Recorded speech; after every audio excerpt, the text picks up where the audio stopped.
The U.S. has announced its intention to pull out of a key nuclear weapons treaty, and it is blaming Russia. The pact is called the Intermediate Range Nuclear Force, or INF Treaty. Washington has been a signatory since 1987, and now there's concern a pullout could lead to a new arms race. CBC's Lindsay Duncombe is on the story in Washington. Well, because the U.S. has long said that Russia is in violation of this treaty with the development of specific weapons systems. Here's what Mike Pompeo had to say at the State Department today. Russia's violation puts millions of Europeans and Americans at greater risk. It aims to put the United States at a military disadvantage, and it undercuts the chances of moving our bilateral relationship in a better direction. It's our duty to respond appropriately. The president followed up that announcement shortly with a statement. Here's what he said. We cannot be the only country in the world unilaterally bound by this treaty or any other. We will move forward with developing our own military response options and will work with NATO and other allies and partners to deny Russia any military advantage from its unlawful conduct. And shortly after the announcement was made in the United States, NATO also said that it believes that the U.S. is right, that Russia is violating the treaty, and it supports the American action. What the announcement today does is really start a 6-month clock. And if 6 months goes by and there are no new talks or no new compliance, then what that means is that the treaty is essentially done. And the idea that that would happen seems very unlikely to many people because of how dug in both Washington and Moscow are. That's CBC's Lindsay Duncombe in Washington. With more on what all of this means and whether we are headed to Cold War Part 2, I'm joined by nuclear weapons policy expert Joe Cirincione. Joe is the president of Plowshares Fund. That is a global security foundation, and we reached him in Washington. Joe, great to have you on the program. Want to get right into it. How important is this treaty, not just for the U.S., not just for Russia, but for the rest of the world? This treaty is historically important. When Ronald Reagan negotiated it with Mikhail Gorbachev, it broke the back of the nuclear arms race. This was the first reduction treaty. The Soviet Union and the United States destroyed over 3,000 perfectly good nuclear weapons that they had spent billions of dollars building. They destroyed them and banned them globally.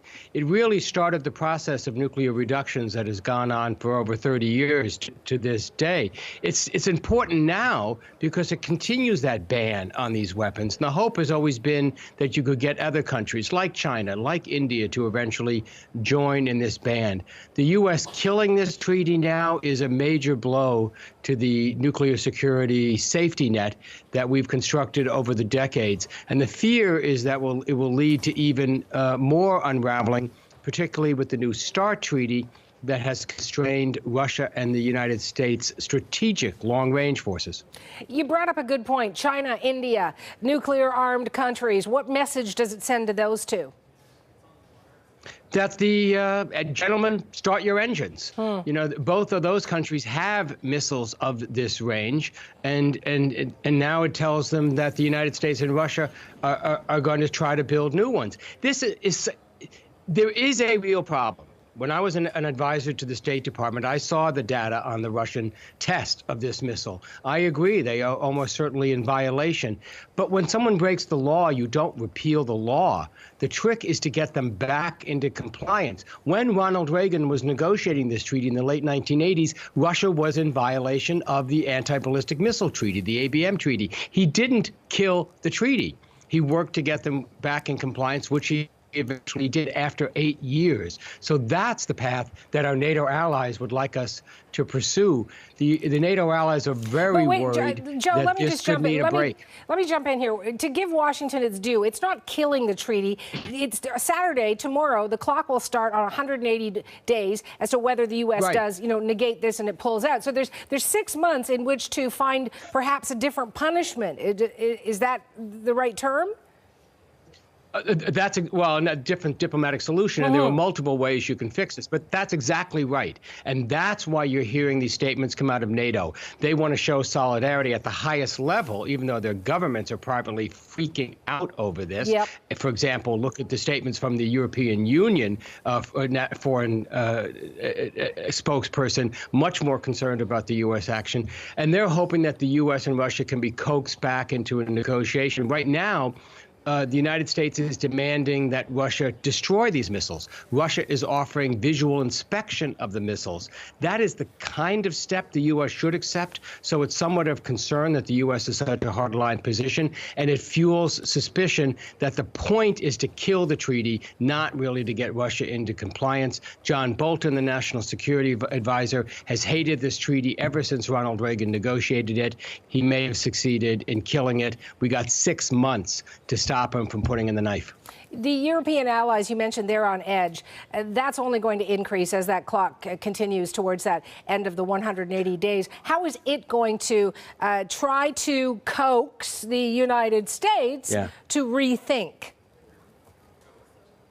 Well, in their previous statements and in the previous consultations, and I've heard this from some of the diplomats involved, they've been trying to get the United States to engage in a serious negotiation with Russia. So you heard the statistic, for example, today that the U.S. 35 times tried to get Russia to comply. That's a lot of puffery. There weren't that many serious efforts. In fact, the very last one that the U.S. Undersecretary of State took was really the U.S. going there and presenting this demand: destroy the missiles. That's all we're going to talk about. That is a very unreasonable demand. So you finally got to put this in context. What the Europeans are seeing, and the Canadians and the rest of the world, is this is yet another international agreement that the Trump administration is pulling out of. The Paris Climate Accord, Trans-Pacific Partnership, the anti-nuclear deal with Iran, and now this. So you're seeing a sort of ideological approach to international agreements that really puts America first and discredits these kind of multilateral arrangements that most of the world bases their security on. That's what has our allies so jittery. You know, I think we could have a whole other show on whether this really does put America first and what the rest of the world is thinking as it looks at some of those situations you mentioned in which America is pulling out of treaties and negotiated settlements. But for you personally, you've got eyes on this, you know, from Washington. What are you going to be watching for in the months ahead?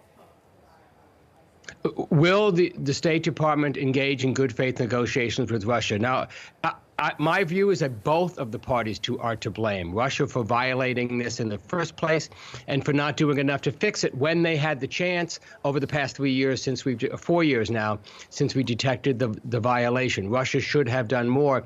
I think the U.S. position is hardline. I'll be looking for some flexibility. Will they have at least an inspection of the missiles? Will they propose other solutions to this? One thing that might encourage the U.S. is not the allies, it's what the U.S. Congress is doing. Just yesterday, 10 U.S. senators led by Senator Jeffrey Merkley, including, by the way, 6 potential presidential candidates, introduced legislation to bar funding for any U.S. missiles that would violate this treaty. You can expect the House of Representatives to support that. The Trump administration is going to have a hard time getting money for its part of the nuclear arms race. Great to talk to you, Joe. Appreciate your time. You have a great day. Thank you very much for having me on. Joe Cirincione is a nuclear weapons policy expert. We reached him in Washington. So as expected, Russia is slamming that U.S. decision. It accuses the Americans of starting a new arms race. CBC Moscow correspondent Chris Brown is on the story. He joins me live from the Russian capital. Chris, what more is the Kremlin saying?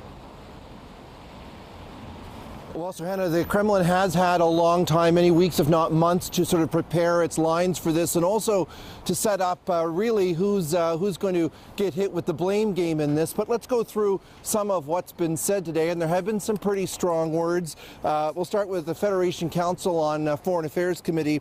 Its chair, Konstantin Kosachev. The U.S. has taken another step today towards destroying the world, he said. From Leonid Slutsky, also a prominent deputy in the Duma, the U.S. has triggered a new arms race, and this will be a serious blow to the international arms control system. and the system of non-proliferation of weapons of mass destruction. That from Russia's Deputy Foreign Affairs Minister today.